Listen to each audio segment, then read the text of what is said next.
Hey, it's Maria from Still Dreaming Homestead. So I've been out of my potato bed, which I did not plant this year.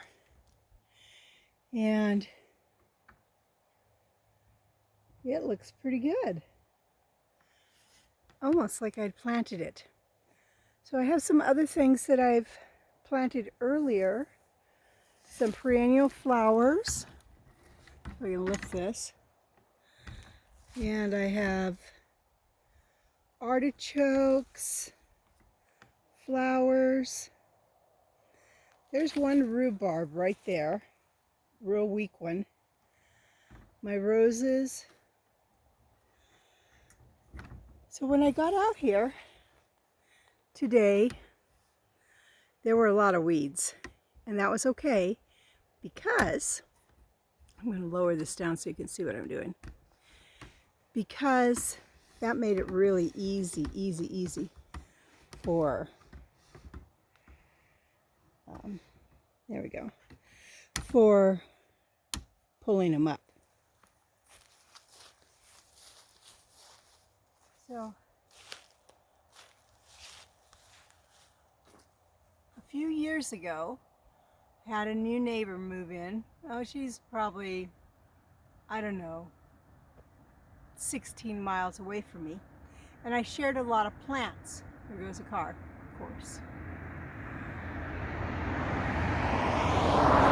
So she was just getting her homestead going. It's doing pretty nice, by the way. And I was able to share. Well, since then, I had my beds all redone. Look up for a second. All redone.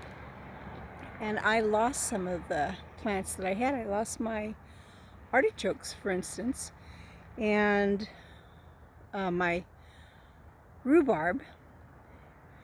And so she gave me back some rhubarb, which is really, really nice.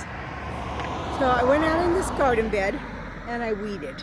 It was so easy because it had rained for several days, and it's been doing that. It's an unusually wet spring, which is wonderful because we are still in what's considered an extreme drought here. Well, I'm going to try this method. I think it's going to work beautifully. So I'm going to plant some rhubarb right now that she sent. Rhubarb is a very heavy feeder. So what I'm going to do is I've already dug a really substantial hole, very deep, way deeper than a shovel full. And at the bottom of that, I'm going to put some chicken manure, hot chicken manure. It's going to be a while before those roots reach anything. I'm going to cover that with dirt, and then I'm going to plant my rhubarb. I think it will do really good. So here we go. Back this up just a little so you can see. I think that will work.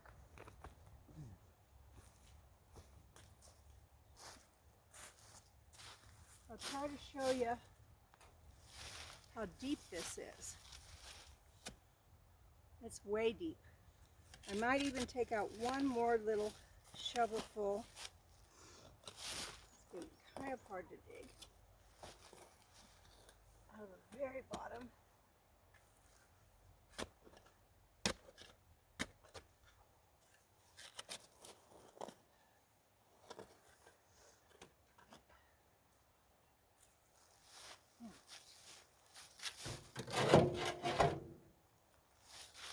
Here's the manure, right at the very bottom.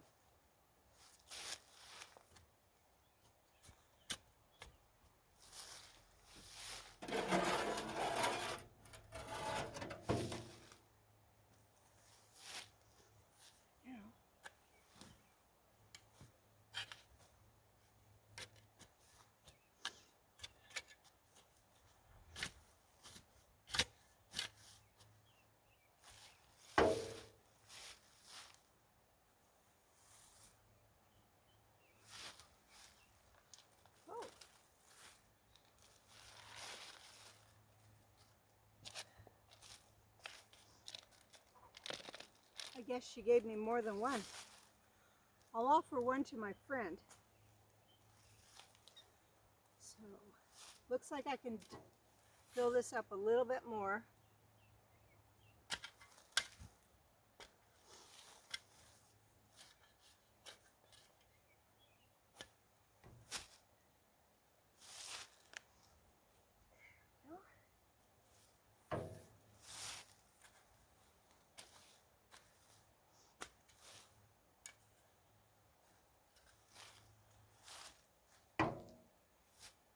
Look at the size of this big worm. Let that one in gently.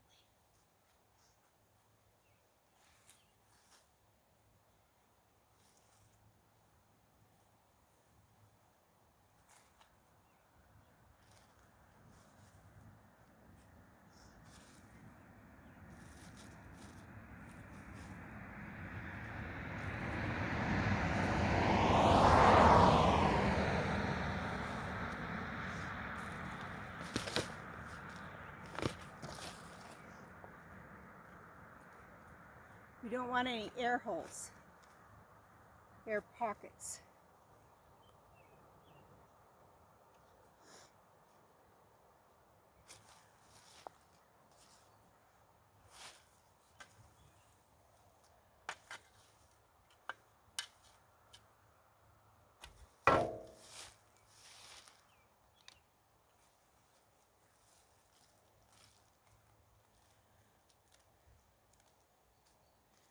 Don't really feel like I need this one because I have one more over there.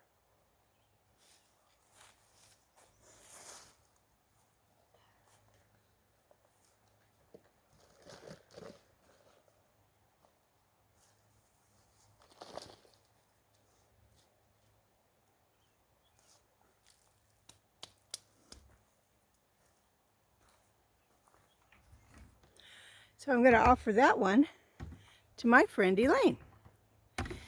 And that's it. So gardening is really easy. I do want to talk about my soil though to you. This soil, when we first moved out here, was terrible. And we've been here 17 years. And I just want to show you some.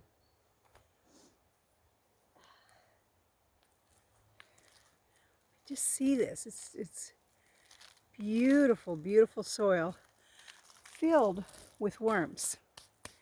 So when we first moved out here, this is an old riverbed.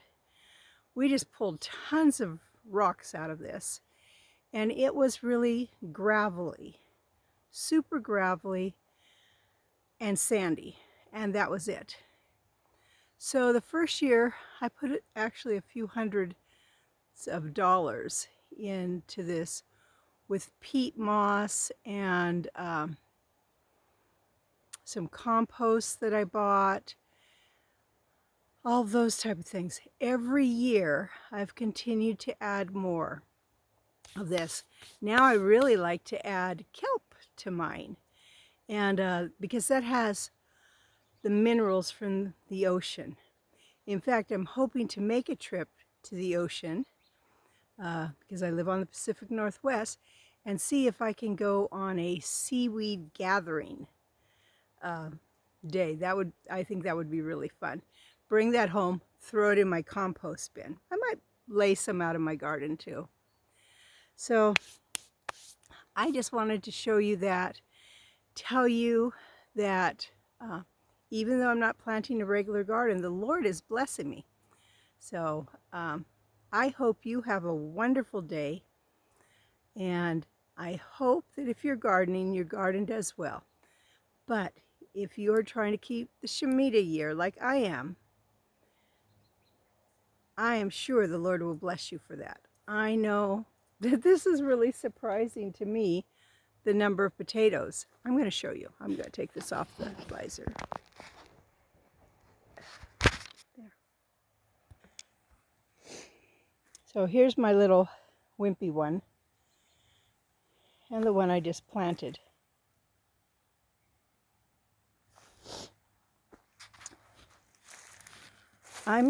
She also gave me some strawberries. I'll plant that later. And I'm not sure what this little plant is. I don't know if that's time. Tiny, tiny little leaves. If you know, please leave it in the message. So, look at this. Potatoes, potatoes. All of this is potatoes. Way up there, down here.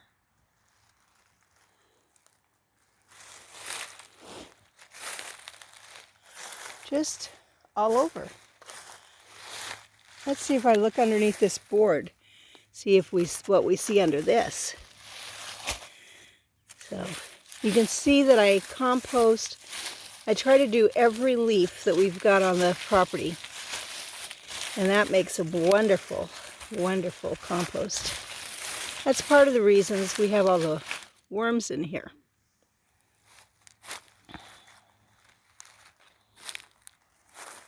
A few weeds still to pull out. My roses that we transplanted are doing nicely. Look at these healthy weeds. But they're doing nice. These two especially. So, I wanted to talk to you about another thing. A few years ago, I decided that strawberries need to have straw around them. I want to tell you, that's a terrible mistake. Unless you can get really clean straw, I've been fighting this grass for years. I'm going to work on it some more later, but it was an awful mistake.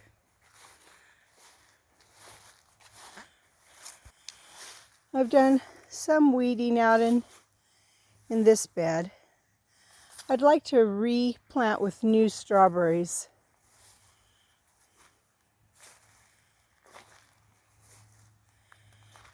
Peony. I don't know if it's going to bloom this year. And the blueberries are doing nice. And if you look carefully, we have blueberries. Still have some flowers.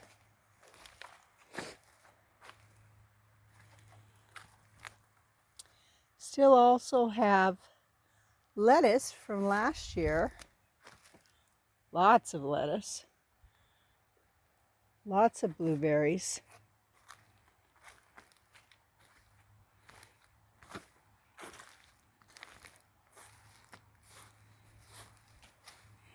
I have to clear this area.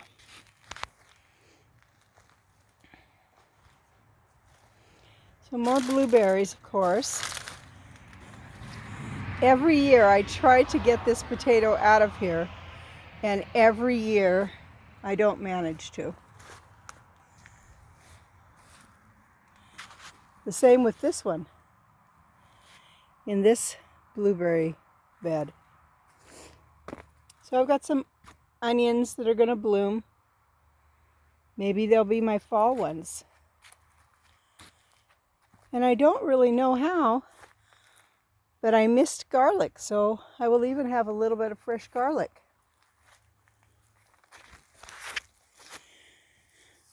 Down here I have some beautiful oregano. Oh, it smells so good.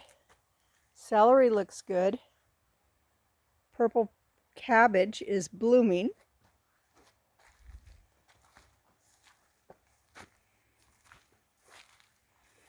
More celery. Guess who's been forgetting to harvest her asparagus? Lettuce carried through. There's still some that I can get. Like I said, it's been really, really rainy. I want to show you the size of this with my hand. Look at the size of this stalk. Obviously, it's going to go up to,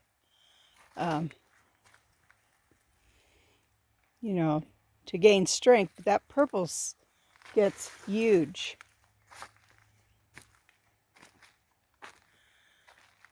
Raspberry beds are all doing their thing. I've got to get another cattle panel up on this one.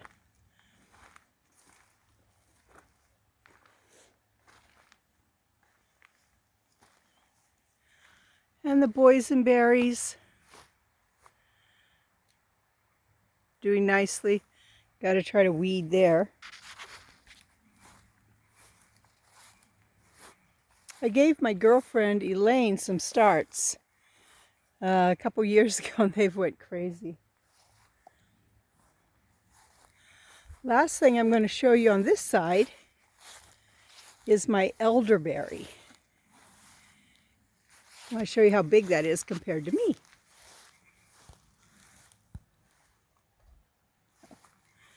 It's way, I don't know if you can tell, it's way taller than I am. Probably part of it is 7 foot, 8 foot long. And it's just loaded.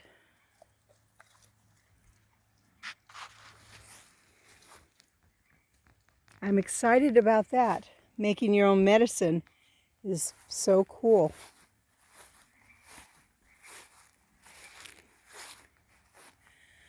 So this little Concord grape is finally growing up, and that's nice.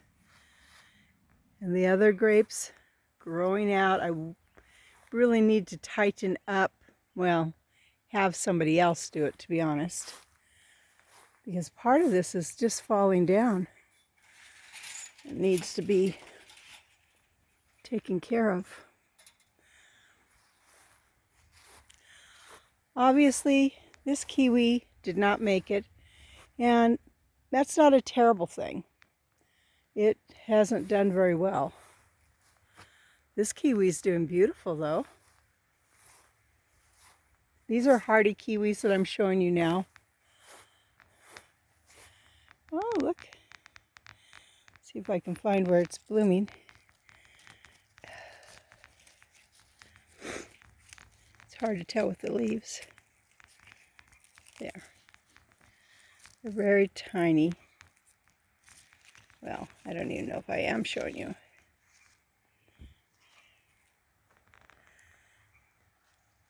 Anyhow, it has little tiny blossoms coming.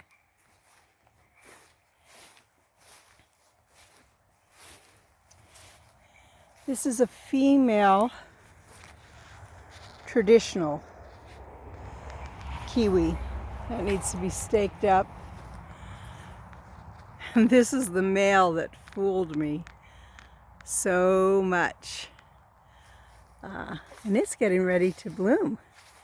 And these blooms, I can even show you. There they are.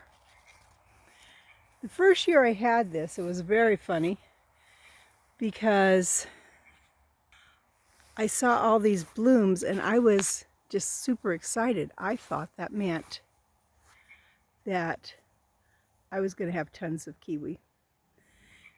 That wasn't so. I'll show you some other things later, but I wanted to plant that little rhubarb and show you that. So this is Maria from Still Dreaming Homestead. I want to pray blessings on you and yours, in your house, out of your house, in the day and the night, and whatever you do, keep dreaming.